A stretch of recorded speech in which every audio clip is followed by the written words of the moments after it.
Thank you. Good evening, everybody. My name is Harvey-Jason, and I am a very grateful alcoholic. Hey, Harvey. Thank God for my sobriety today and the chance to live in a decent way. I thank God for the gift of life. I thank God for the gift of this life. And I thank God for bringing me to you and for giving you all to me and showing me what the promise of a beautiful life can be. I want to especially thank the amazing Dave Barge, wherever he may be. He's everywhere. So I don't know where he is at this particular moment, but I want to thank him for everything. He is an absolutely amazing and unbelievable man and a perfect example of Alcoholics Anonymous at its best. Thank you for the great honor of inviting me here to share with you, Dave.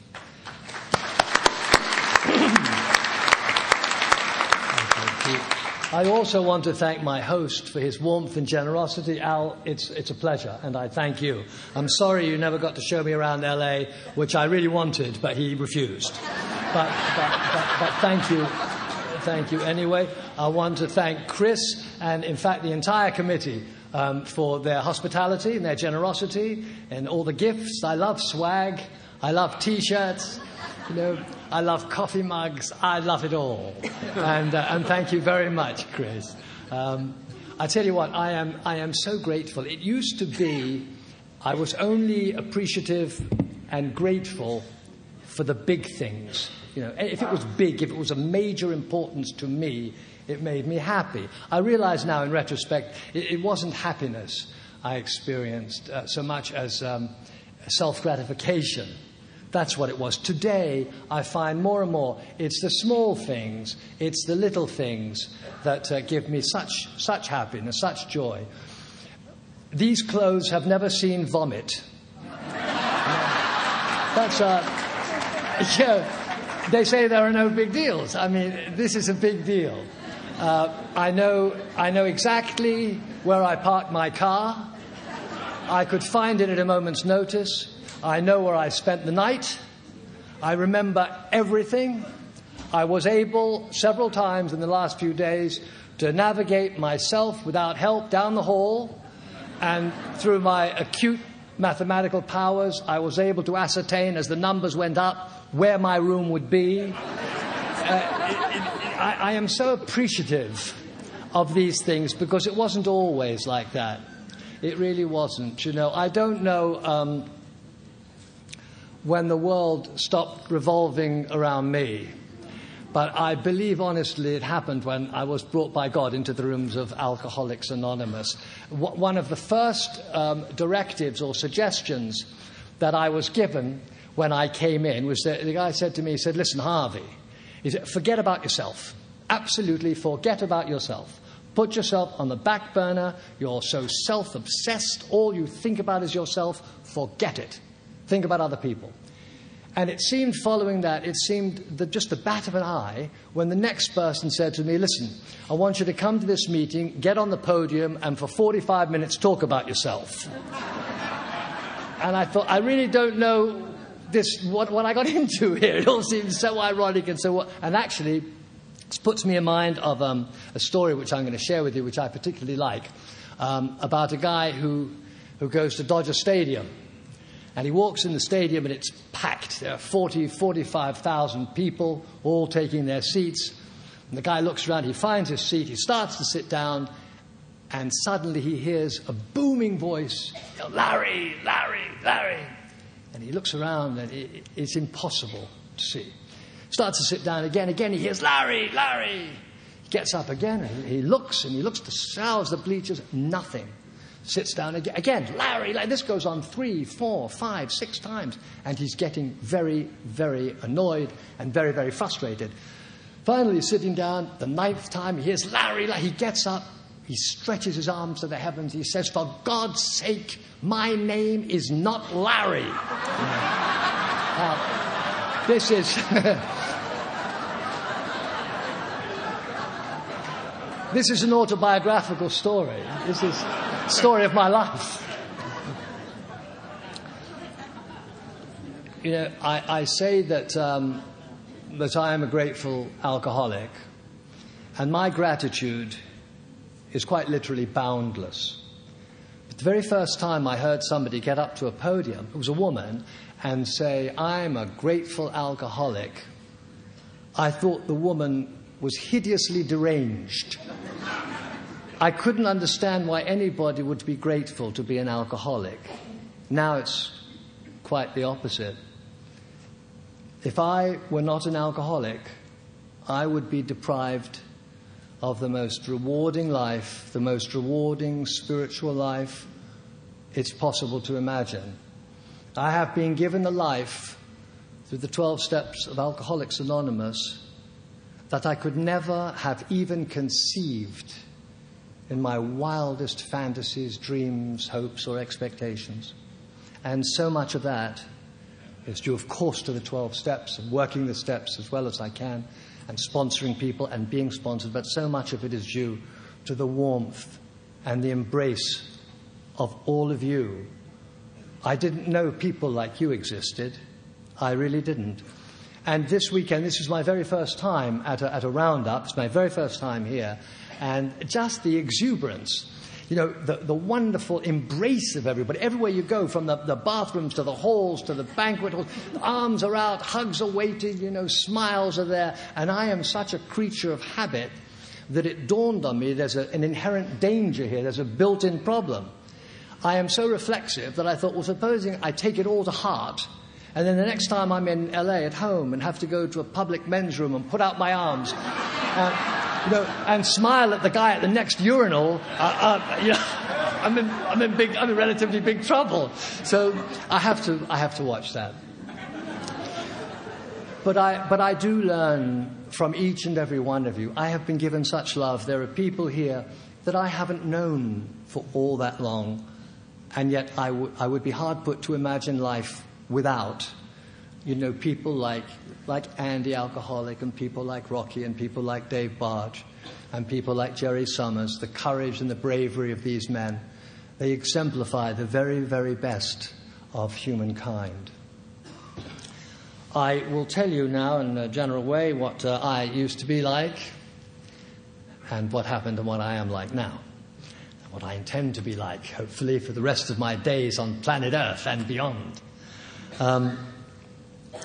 I didn't come to alcohol until quite late in my life, actually, but I'll start at the beginning. It's fitting, by the way, that I'm here on the 4th of July. The 4th of July, Independence Day, strikes a chord with me, which is what it really does. I was terribly moved the opening night at the color guard of the Marines, and whenever I hear the Star-Spangled Banner or America the Beautiful, I get goosebumps. And Michael sang it so beautifully the other day. You see, I'm from England, and in England, on the 4th of July, they taught us that we won the war. So it's a little bit difficult, you know. This is ironic too. Whenever I see a glass at a meeting of Alcoholics Anonymous, I always think to myself, you know, brings to mind an optimist is someone who sees the glass as half full. And the pessimist is someone who sees the glass as half empty. And the alcoholic sees the glass as completely redundant.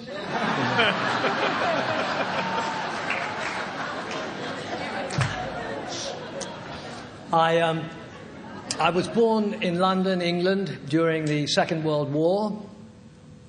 Seems like prehistoric times at this point, you know. Somebody actually said to me, I had the good fortune, share at a meeting a couple of months ago, and I said that, and afterwards somebody said, the Second World War, wow, was that after the Civil War? Another illustrious example, another illustrious graduate of our superb educational system. It's amazing, isn't it? So I was born during the war, and actually our house in London was destroyed by a V2 rocket. And for those of you who may not know, this V2 rocket business was designed by a German scientist called Wernher von Braun. And Wernher von Braun wrote a book about his experiences, autobiography, and it was called I Aim at the Stars. And I have always thought that it needed a subtitle. And I had always thought it should be called I Aim at the Stars, but sometimes I hit London.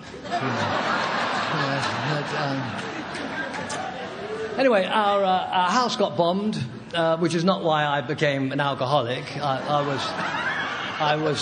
was an infant. I survived, I think. I was born to wonderful parents and grew up in an observant Jewish home, very enlightened home. I'm an only child, terribly close with my parents, a mother who adored me and whom I adored. And I know that most of us here, all of us, I dare say, know that alcoholism knows no bounds, knows no social parameters, economic lines, knows no nationality, no religions, no races, both sexes. And so it is not imperative to have had an abused or deprived or difficult or tragic childhood. And my childhood was so beautiful in every way that it was totally idyllic, really idyllic. And everything good that I learned, my mother tried to impart to me. I was a difficult student, I suppose, because I didn't absorb everything. Or I should say I absorbed it, but I didn't put things into practice. But my mother instilled in me a love of the arts and a love of poetry. And what strikes me in retrospect these days, and my mother, bless her, has been gone now for 28 years, is that so many of the expressions with which I grew up, that I learned from her, are platitudes that we know here. She said one day at a time. She loved the serenity prayer. To thine own self be true was a favourite of hers. And most of us today don't realise that that particular line from Shakespeare is followed by another line, and it runs, to thine own self be true, thou canst not then be false to any man. And I subscribe to that. I was for most of my life such a liar and such a cheat and such a fraud, such a true, pretentious piece of rubbish. And I was false not only to myself but to other people, and I not only lied with abandon and with relish because I love lying. It just made, I was really good at lying, and I just loved it. But I believed my own lies. That's another danger to all of that, to being the kind of person that I was. Anyway, I grew up, and when I was 2-3 years old, all the children in England, in London, I should say, had to be moved out of the city to the country because of the bombing, the heavy bombing raids, and so I was moved to boarding school, and in fact it was a boarding school that heretofore had been an all-girls school, and I was save your laughter, please. I was in the first shipment of boys to go there. There were only 4 or 5 of us. I think there were 5 little boys. I was like 3 years old. And I have the 3 memories that are so vivid. And I'll go back because the first of these memories, and I think through my 4-step, they all bear relevance on what has happened to me today. The first of these memories occurred at my very earliest recollection. And I was about 18 months old, and I was in the bathroom of our house in London, and my mother had just given me a bath, and there was a rocking chair in the bathroom, and she had me wrapped in a big, warm, fluffy towel, and I was on her lap, and her arms were around me, and I felt so protected and so loved and so cherished and so safe. And today I can feel her arms around me. I can feel the humidity and the warmth in that bathroom. It is a very, very vivid memory. And to me it is a treasured one. The second one of these 3 memories occurred when I was about, I think it was my 4th birthday, and my parents gave me a party. And all the kids came, and they're all little boys in short trousers, all well-behaved little bastards, really. But they all came, and they all shook hands, and little girls, little curtsies, This was another age, ladies and gentlemen. And they gave me presents, and I thought I was the star of the show. I really felt very, very important. And the third of these memories occurred at this boarding school. And since I was one of these 5 little boys, and I was no more than 5 years old, younger really, And they're all bunk beds, dormitory style, you know, and all the girls. And during the night, all the girls would take me out of my bed and they'd pass me from girl to girl and they'd cuddle me and touch me. And this is a fantasy I've been chasing for years.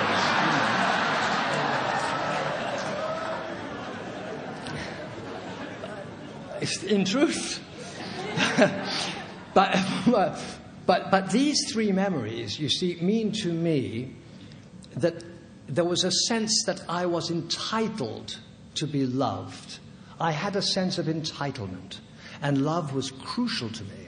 So when I grew older and got into my teens and realized, you know, that I wasn't handsome and I wasn't tall and I wasn't athletic, in spite of the fact I had a good deal of hair at that point, didn't mean anything. But I wasn't all of these things, and I needed that love. I wanted that love. I would thrive on that love. So I had to devise for myself, and again, all of this is a retrospective analysis, of course, but I had to do something, be someone, to get you all to love me. I didn't care about being admired. I didn't care about being respected. I wanted adoration. And so what that compelled me to do was to be a different person with each of you. So I had no true identity of my own. I'd be with somebody and I knew instinctively what I was supposed to be with them, and I'd do that. I'd be serious with one person. I'd be funny with another person. And after a while, after many, many years of this, it occurred to me one day, I didn't know who I was. I was a chameleon, which is the nice way of saying that I was an abject fraud. And that's not a nice place to be. At age 19, my mother had encouraged my independence, and I left home at 17. So I was in New York at age 19. Now, at this point, and I was pursuing a career which had already been defined for me, predicated on the fact that I needed to be adored by lots and lots of strangers. It doesn't make a lot of sense. That is the way I am. That is the way I was. So I'm in New York. I'm living with a woman who's a few years older than I am. And this, to me, is how alcoholism works. I had not yet begun my misadventures with booze. It didn't happen, actually, really late. I mean, I didn't start drinking alcoholically until I was in my 20s. But I was an alcoholic. And I suffered from advanced alcoholism. And when I was in New York, it occurred to me, in a moment of terrific clarity, this was at the time when Fidel Castro in Cuba was leaving Oriente Province, and he was going to take over the country. And I knew with assurance, absolute certainty, that he needed my help. This is not a joke, this is not a fantasy. I was convinced that Fidel Castro needed me. He needed Harvey Jason to make this political adventure work. Now, I decided, and I said to my girlfriend, we've got to get down, we'll hitchhike, we have no money, we'll get down to Key West, and we will take a banana boat, and we will get to Cuba. And then we will go up into the hills of Oriente Province, where they'll be waiting for me, and I will get on my horse. I didn't know how to ride or anything. I will get on my horse, and Fidel Castro, his brother Raul, Che Guevara, and Harvey Jason will ride down through the streets of Havana, and people will throw garlands of flowers, and we'll take over the country. Now, in truth, I know nothing about Cuban history. I don't speak Spanish. I don't really like Cuban food. But I was absolutely convinced that this was crucial for me to do. Crucial. And we hitchhiked down to Florida. And by the time we got down there to Key West, all the banana boats, all the boats had closed. We were not allowed to get there. So we're stuck in Key West, Florida, no food, no money. I did the only sensible thing. I helped my girlfriend look for a job. I got her a job, and then we stayed there for a while, and I wasn't comfortable, and I thought my political career was in shambles. There was nothing about me in the papers. It was a catastrophe as far as I was concerned. And ultimately we hitchhiked back to New York. Shortly thereafter, I got married. Another misadventure. But, and I've since stopped believing. I don't believe any longer in love at first sight. To me, you know what? I think love at first sight is simply a side effect of serious drinking. I really believe this.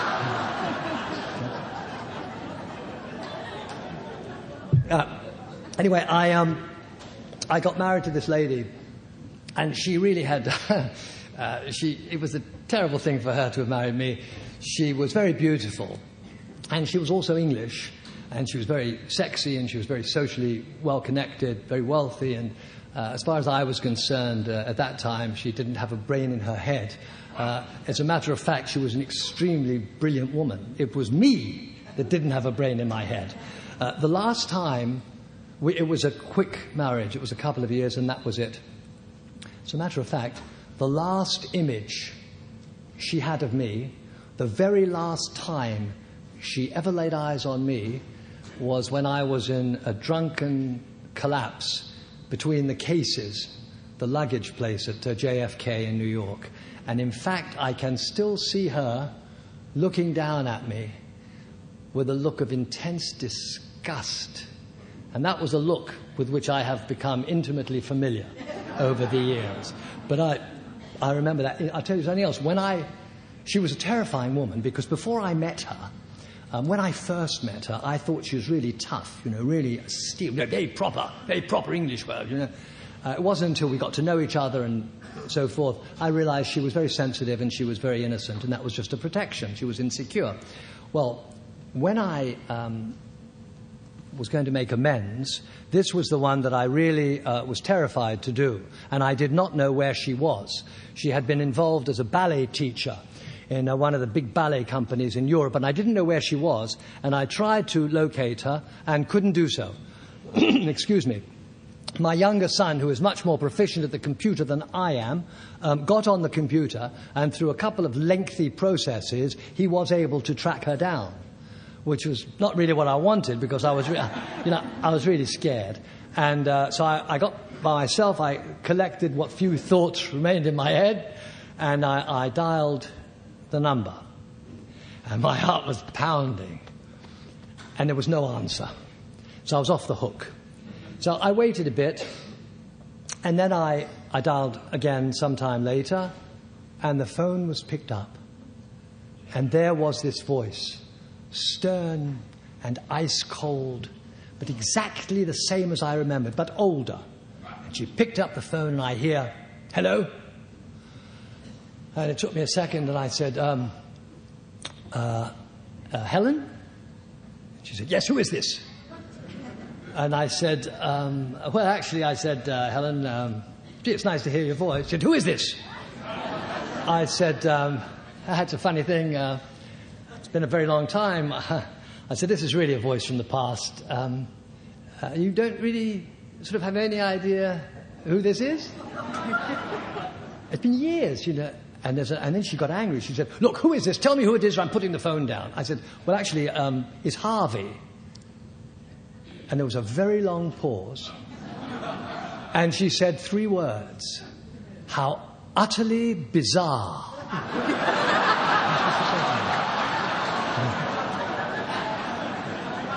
That's what she said.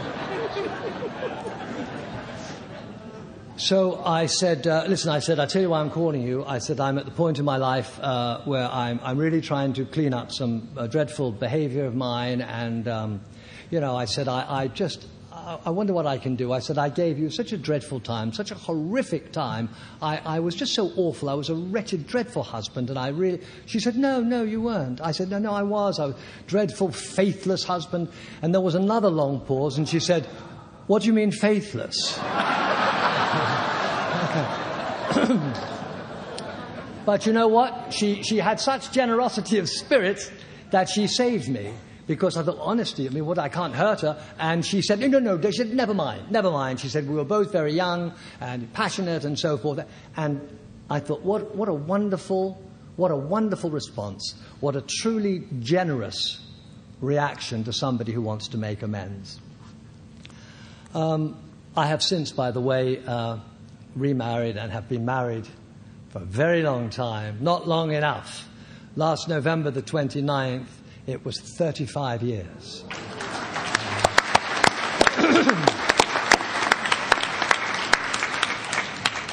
And my darling Pamela, who I love with all my heart, has given me two gorgeous sons, now adults, 30 and 34, and she stayed with me all of this time. And she's a devoted member of Al-Anon, which I love. You can only imagine what I've put up with all these years.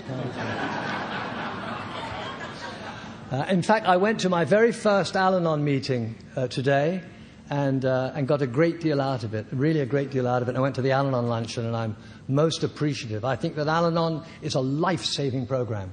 It's an absolutely another miraculous way of life. And I know for sure that my life would be totally different if my wife hadn't gone to Al-Anon with my sons. In fact, I knew nothing about Al-Anon. And my wife, many years ago, took my two sons to Al-Anon. I didn't know what it was. And I was out there, and then one day I found out what it was, and I came home and I said to her, you know what? I said, oh, you are really gullible. I said, I'll tell you something. I have just found out where you've been going with the boys and what Al-Anon is. You don't even know this. I said, Al-Anon is a program for people who have an alcoholic in their family. I said, no, we don't have any alcoholics in our family. But I sincerely believed this. Well, I say I did. I didn't really. I have to tell the truth here, otherwise my wife will hop up and yell, he's lying, he's lying. You know? But I love it. I love what Al-Anon has done. Selfishly, what Al-Anon has done for me, and the growth that I have seen in my sons, and certainly in Pamela, it's wonderful. It's absolutely wonderful. We have a marriage which is blissful, and it's all predicated on the fact that both of us practice the steps, that both of us practice this way of life, this gloriously fulfilling way of life, with each other, and in all of our affairs. So. Here's what happened. I drank once in a while, and I had no real reason to drink at that point because everything seemed to be going my way. I had an opportunity to come out to California to do some work, to do a job. And I should preface this by saying that in spite of these outward manifestations of bravado and self-confidence that I managed to show through the years, inside me, I was riddled with fear. I have always had that terrible, terrible combination for me of insecurity, feelings of inferiority, and grandiosity. So the worse I feel about myself, the more bravado will I exhibit. The most fearful I am about making any decisions, the more outwardly confident I appear to be.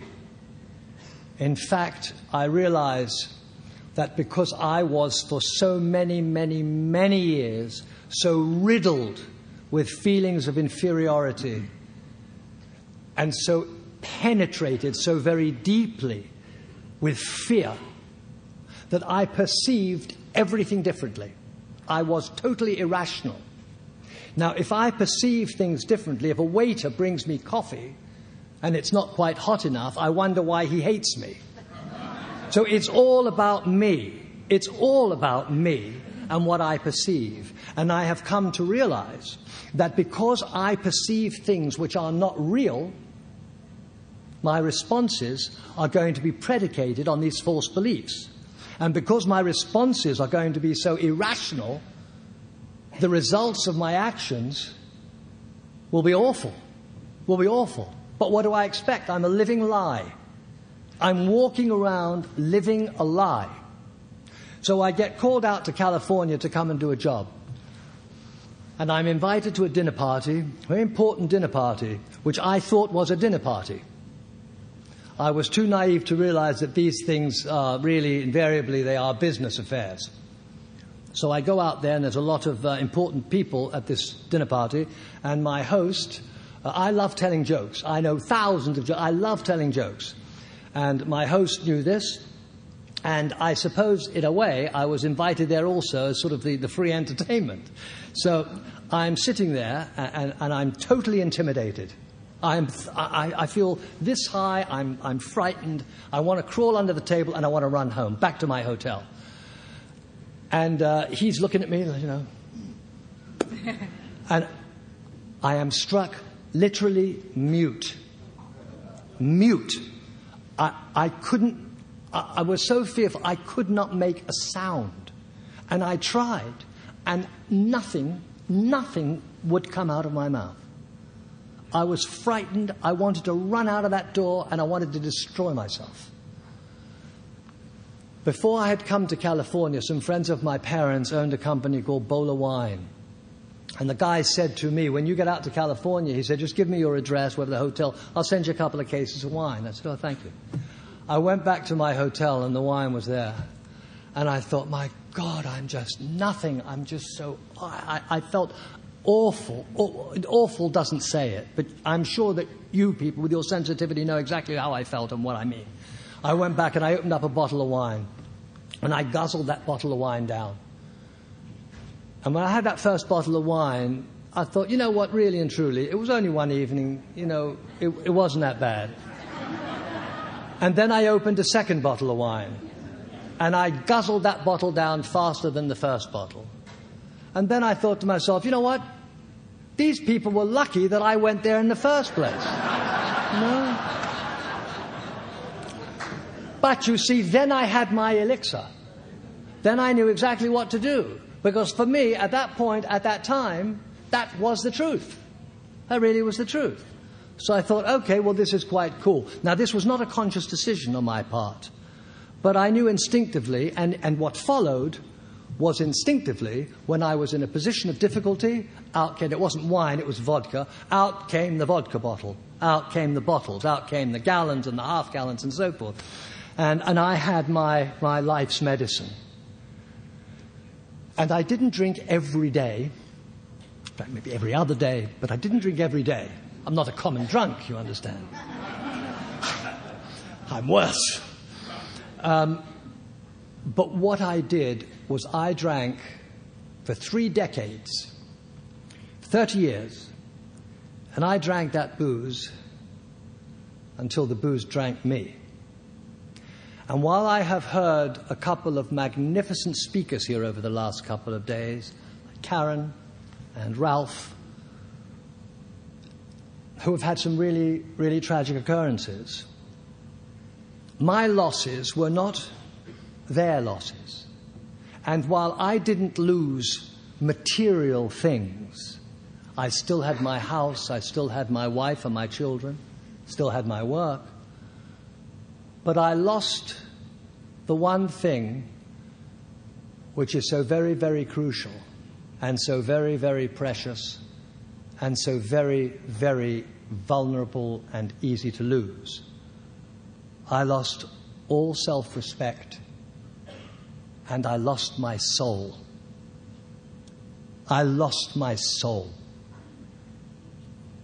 And so my perception of my world was a dark one.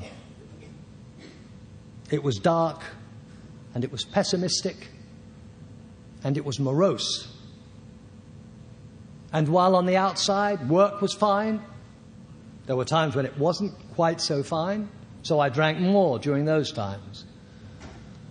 But I have a study in the back of my house, and I would go home, and I would lock myself in the study where I'd hidden all my booze, and I would drink myself into oblivion, and then I'd manage to come out for dinner. When the boys were growing up, Pamela and the boys would sit at the table, and they never knew who was going to come out of that room. And to this day, I can see the look of total disappointment in Pamela's eyes. And I can look back and with great vivid recollection, I can see the look of bewilderment in the eyes of my sons and the look of fear. And I was never at any time physically abusive. But it's the mouth. It's the mouth. My mother used to say, words are like birds. They fly away. And you can't take back what you said. Today I would give anything to take back some of the things that my sons have heard me say. I can't do that, of course. So what I can do is what you've taught me to do, to live a living amends, to be the best person I can. I have done things that to me are absolutely disgusting and reprehensible beyond words. I remain an observant Jew, and my Judaism is precious to me. And for me, the essence of Judaism is the same, it's the essence of Alcoholics Anonymous. It's the same 4 words. Do the right thing. Do the right thing. And at one point, I was in synagogue, and I was leading the service in Hebrew. And I was reeking of alcohol. And I stood there when this awareness hit me with a solid thought that here I am in the house of God and I'm drunk. And I left and I felt so wretched. I felt lower than dirt. I felt so appalling until the next morning, and it didn't stop me. And I kept going and going and going. And you know, when one lives with someone else and one drinks, what I would do, I have a Bible in the study, and I've always been a book collector, and I have lots of floor-to-ceiling bookcases and all the books. So I used to hide my bottles, behind the books, and I would come in on a daily basis, and Pamela will have pulled out books all over the place looking for bottles, And so what I would do, and I didn't know how to get rid of the empties, I would gift wrap them, I had so many bottles. I would buy gift wrap paper and brown butcher's paper. I'd throw gifts of empty bottles of vodka on neighbors' lawns, there were so many times when I had big packages, and I'd go to the post office and I would take these big packages, and every time I would try to open the thing and push the packages in, it seemed at each opportunity people were watching me, like I was a terrorist sending bombs into the thing, But I used to go to 3 different liquor shops, because God forbid I'd go to the same one and people would think I might have had some sort of a drinking problem. So I went to one. I always carried a shoulder bag, and in the shoulder bag, I would come home with 2 bottles of Heineken. I don't like beer really, but I had 2 bottles of Heineken. But in the bag would be like, a quart of vodka, a fifth of vodka. So I went, one of the places was a Thai place, a Thai family owned it. And as one walked in, behind the counter were all the liquor bottles. And to the right were the freezers with the beer and so forth. And I would go in, I would get my 2 bottles of Heinekens out of there, because I'd say to Pamela, this is all I'm having. I'd take the 2 bottles of beer, I'd put them on the counter, and then the woman, the Thai woman, would come and she'd say, "That's it?" I'd say, "No, wait a minute. What did she want?" And I did this all the time. And then I'd say, "What is that? Is that the clear one? That's that one, the big one there." Yeah. And then I would take that bottle, I'd put it in my shoulder bag, then I'd come home with 2 bottles of beer, and I'd say to Pamela, "No, this is it. No joke. I promise you. There's 2 bottles of beer." And then I would go into the study and I'd finish half a quart before dinner, and then I'd have the beer, so the smell of the beer would stay on my breath, and then I'd come out. Invariably, Pamela would say to me, "Look at you, 2 beers? I mean, you can hardly stand." And I would say in all innocence, "You know what? I have no tolerance. That's just the way it is. I can't take it anymore." And then I would go to these other 2 places, the Sunby Market and one 3 doors down. And they were run by an Iranian family. And I'd go to one like on a Monday, go to the Thai place on Tuesday, go to the other Iranian place on Wednesday. Well, I did the Iranian thing one day, and then 2 days later I went back to the other Iranian place, and it seemed to me it was the same Iranian guy from the place 2 days before.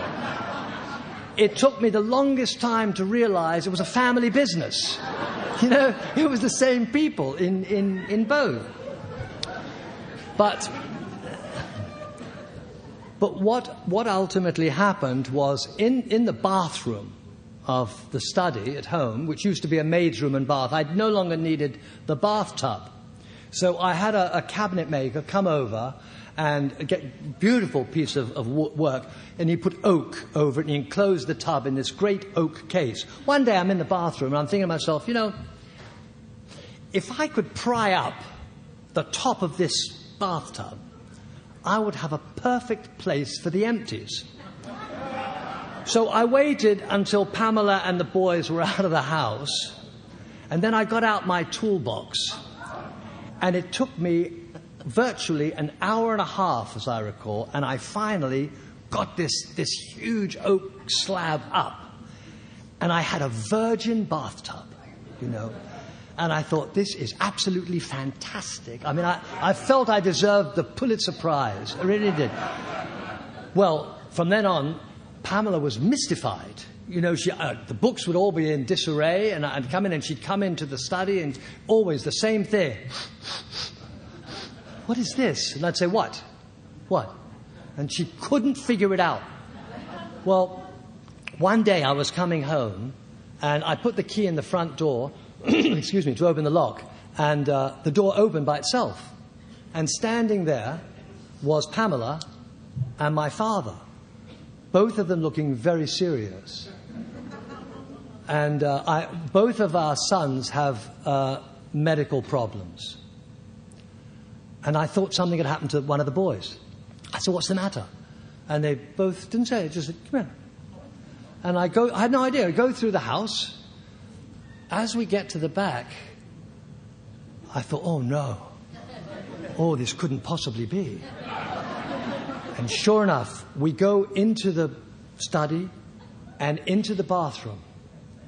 The top of this tub is up, and in this bathtub are dozens and dozens and dozens and dozens of bottles, quarts and gallons and half gallons and miniatures and pints and fifths and half, dozens, almost to the top, bottles and bottles and bottles.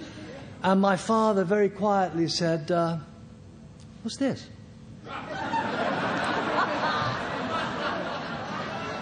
I mean, what does one say?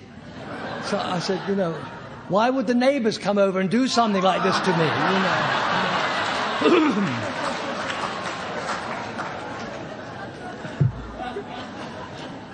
I mean, a shocking thing. But you know what? Nothing stopped me. And I kept drinking and drinking, and the world looked really glum to me. And I cannot tell you why I drank, other than I was so despondent. I was so miserable. I felt useless. And the more I drank, the more useless I in fact was. I just was morbidly depressed. I never wanted to get out of bed. I would wake up in the morning. You know that feeling. A lot of you know that feeling. My mouth tasting of the carpet and my head throbbing, my hands shaking. The shakes. And I wanted to pull the sheets over my head and just stay in bed because everything was bleak.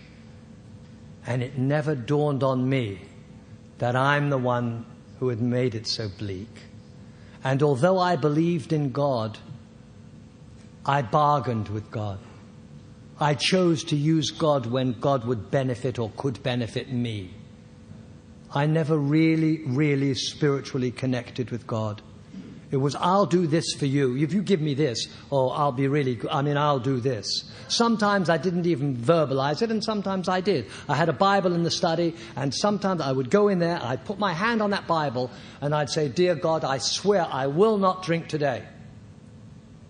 And I didn't drink that day. And the next day, I'd go into the study, I'd walk to the Bible, and I'd say, you know what? I'm not going to drink today. I don't have to do this. And I didn't, and of course, I would drink. And I drank, and it seemed like it was just a living hell. And the occupation which I had enabled me to be fortunate enough to really go all over the world. And I could see places and have adventures that I could never see or go to before. But no matter where it was, whether it was Australia, whether it was Thailand, wherever it was, the first thing that dawned on me was nothing to do with the place, but, oh, wow, now I can go and I can drink without Pamela looking over my shoulder. When I wasn't drinking, I was obsessed with drinking, obsessed with it. And I had an opportunity to work with, not even arguably, to work with the most famous film director in the world. I'm not saying this in any way to brag. And it was a great opportunity for me. And although I was excited about it, it was secondary to the fact that I could go there and I could drink. I didn't want him to see me drinking, but the booze affected my work performance, unquestionably.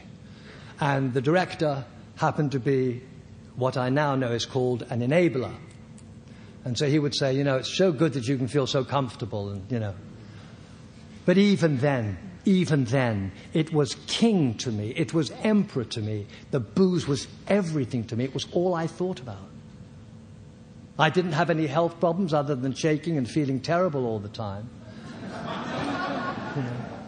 And I would wake up,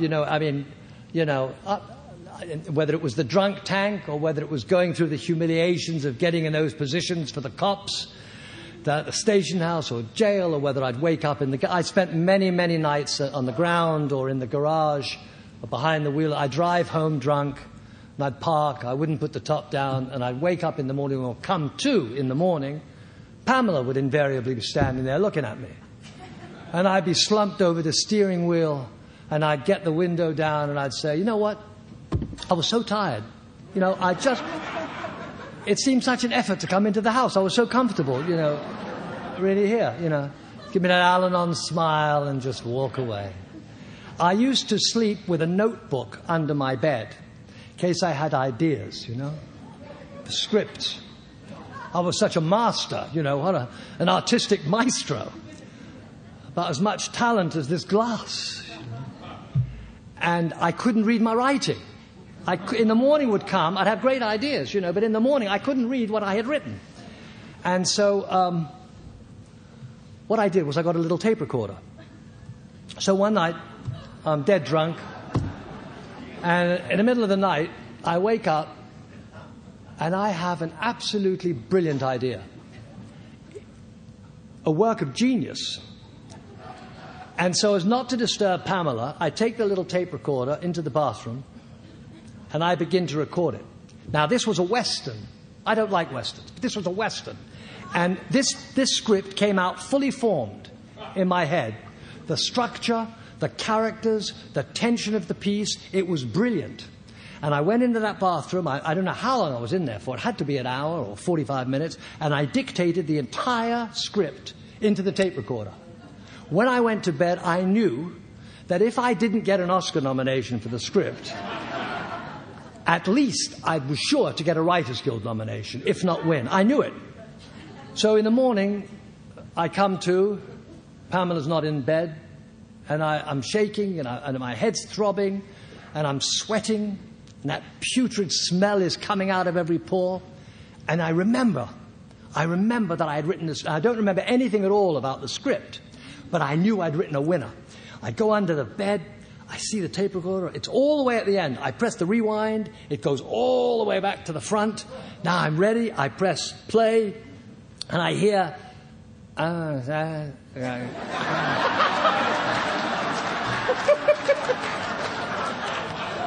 press stop. I press play. This can't be. They've taken my trophy away. And I played it all the way through to the end and did not understand one syllable and had no idea what this was all about. Today, I have a slight suspicion that it may be The Unforgiven and Clint Eastwood stole it from me.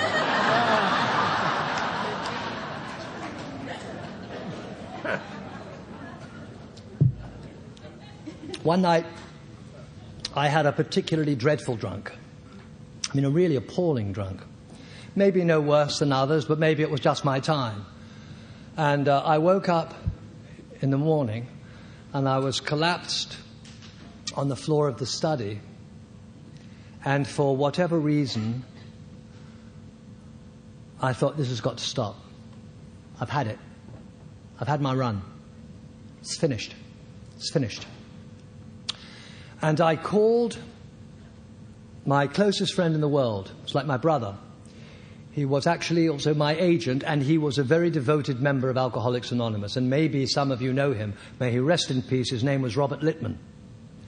And Bobby Littman saved hundreds, literally hundreds of people from alcoholism, and he couldn't save himself. He couldn't stay sober. In the end, Bobby died sober. Bless him. But I called Bobby and I said, I had written a script that sold, and they were paying me to polish the script. So I called Bobby and I said, listen, Bobby, I said, since these producers are paying me to do a polish on this script, the protagonist of the piece is a recovering alcoholic. I never put two and two together. I just wrote about a recovering alcoholic. I said, since they're paying me for a polish, probably what I should do is go to one of your meetings of Alcoholics Anonymous just to get an idea of the layout of the room and so forth. And I believed this. I believed it. I mean, I believed this. I met Bobby. This was a Friday night, Saturday morning. I met Bobby on Sunday morning on the corner of Pico and Robertson in Los Angeles. And he was going to take me to a meeting of the Robertson Originals. And we met on the corner, and he hugged me, and he said, Harvey. He was an Englishman. He said, you don't know how lucky you are not to be an alcoholic like me. And I said, oh, I bet. No, I know. I said, I can imagine. I can imagine. And he took me into this long hall. I saw a podium set up, and I saw rows of chairs with keys and things on the chairs. And I sat down in the seat, and a woman got up at the podium, and she shared her experience, strength, and hope. And while this woman's experiences were not similar, were not exactly the same as mine, the emotions that she felt and which she so lucidly expressed were identical to mine. And before I knew what was happening, the tears were streaming down my cheeks. And I knew I was home. I was home.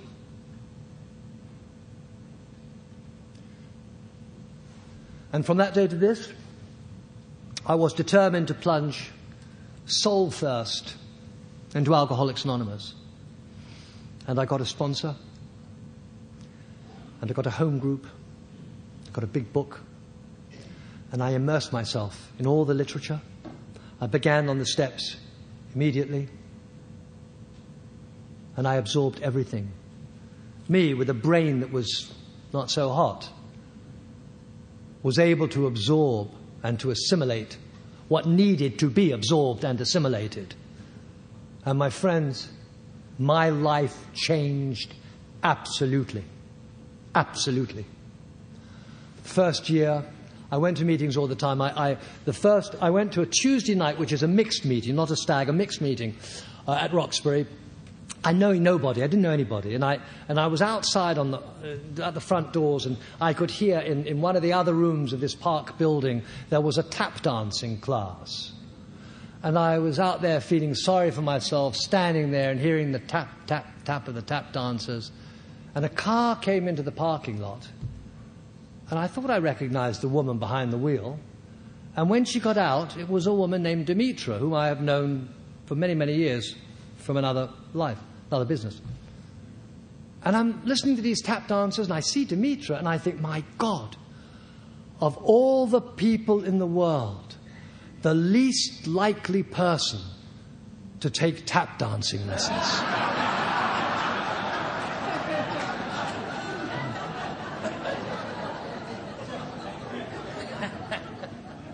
And it was Demetra who came to the meeting of Alcoholics Anonymous. I then began to go regularly every Wednesday to the men's stag at Roxbury, and I didn't like it. I felt very insecure.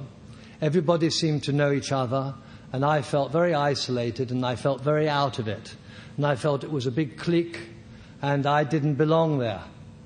But I went, and then I stopped going, and then I went and took a cake. And then one night when I was there, I heard something.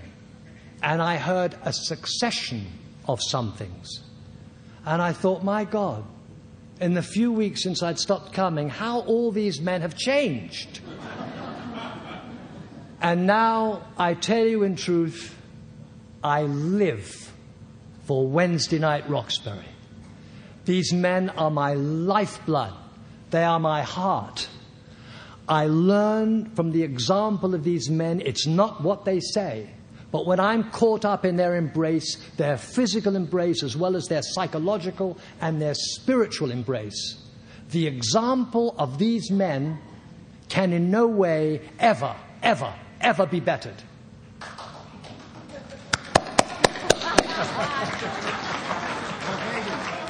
It is an infusion of spirituality, and I ingest inspiration every moment I am in that room.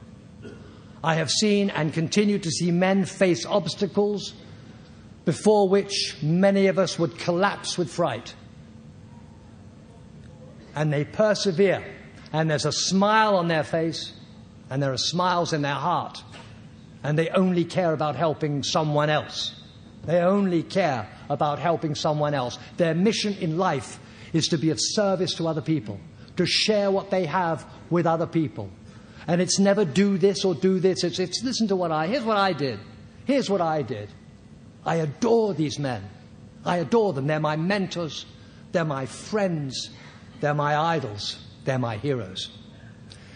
And I have learned the beauty of life. I have a life beyond anything I could have imagined. I wake up in the morning with joy. It's beyond happiness. It's beyond it. I am in a state of ecstasy. I have nothing but rampant enthusiasm for this life, all based upon this life-saving program, this program that affords us an existence that would have been impossible to imagine. And if you're new here tonight, I can well assure you, you have no idea what can be in store for you. You have no idea. I beg of you to be willing, just to be willing to take the action. I didn't have hope. I'm not big on acronyms, but one night I was in bed and I suddenly was visualizing the word hope, and I saw HOPE, hold only positive energy. I thought, you know what? That makes sense to me. And I know, you see, I get up in the morning, I say my prayers with relish. I talk to God, I ask Him for help. I say some of the prayers in Hebrew and some in English because I believe God is at least bilingual. And I ask for help. I believe with all my heart because I have been shown the truth. I have been shown what life can be. I know that when I talk to God, that's called prayer. If I hear God talk back to me, that's called schizophrenia. And at night, I talk to God throughout the day. You know, it had been a pipe dream of mine for a long, long time. I thought, you know, some of us have pipe dreams. Even when I was drinking, I thought, what a wonderful thing it would be to open a really wonderful first editions bookshop. You know, selling signed Hemingway and Faulkner and Steinbeck.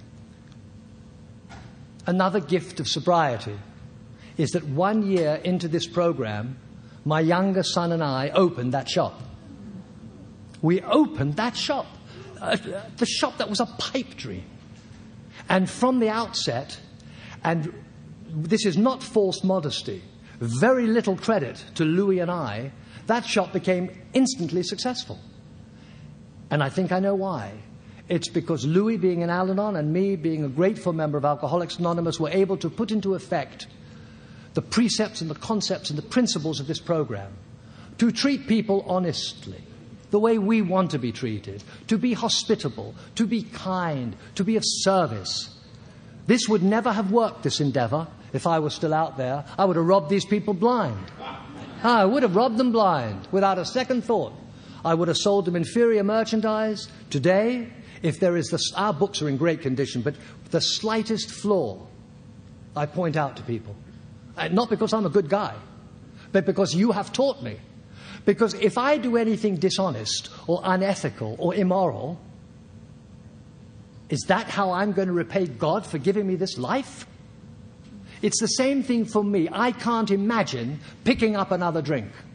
Because you see, what I didn't realize when I was out there is that every time I picked up a bottle, every single time, I was spitting in the face of God. I was saying to God, I don't want what you've given me. I want more. I want more. Give me more. This isn't good enough.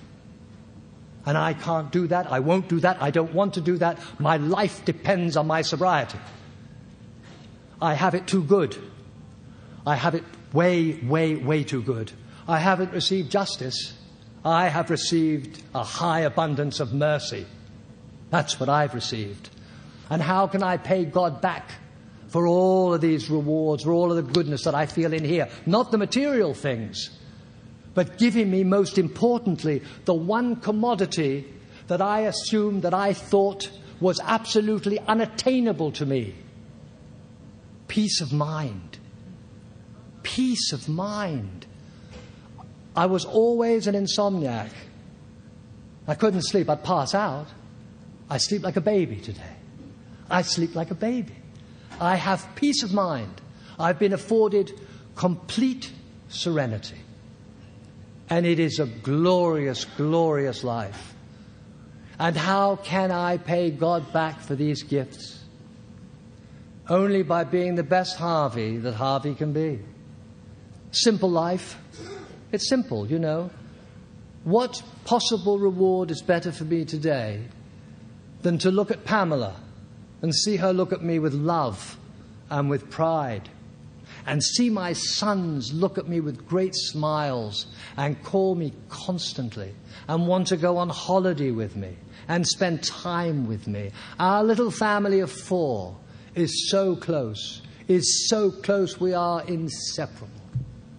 I owe it all to Alcoholics Anonymous. I owe it all to people like you, in rooms like this. I owe it all to the steps of this program.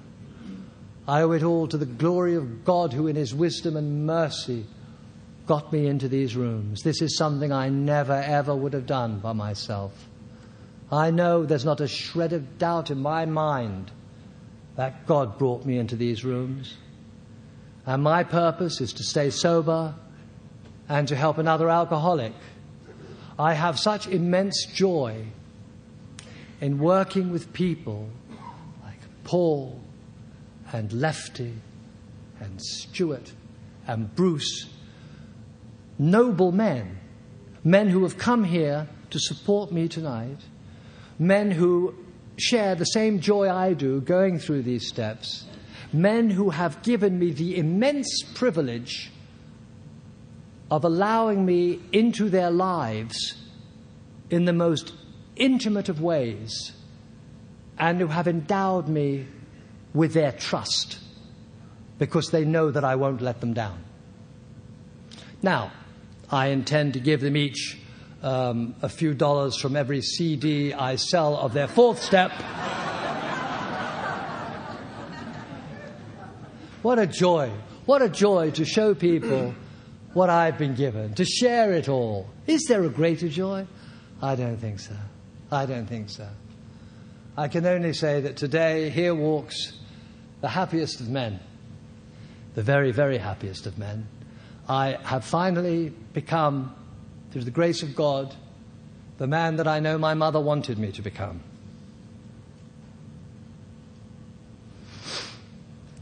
The man that would make my father proud. My father did get to see me sober. And I don't think he could believe it, actually, because quite often he'd say to me, "You mean you haven't had one drink?"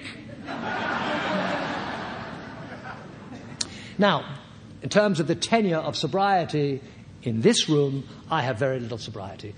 I have 3,291 days, thank God. By the grace of God, today, last Wednesday, I celebrated 9 years of sobriety.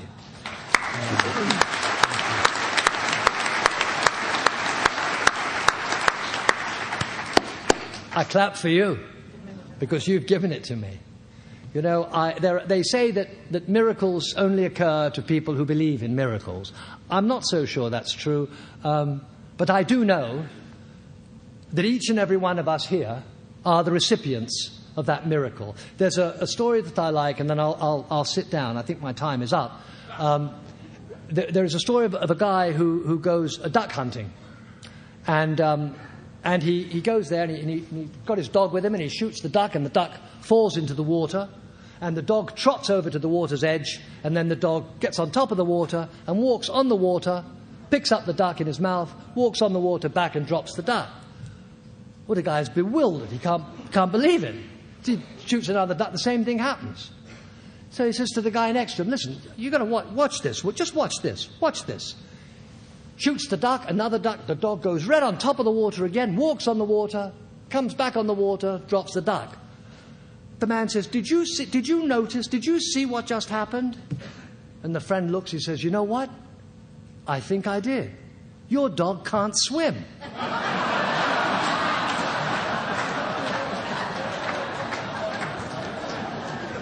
Some of us see the miracle, some of us don't.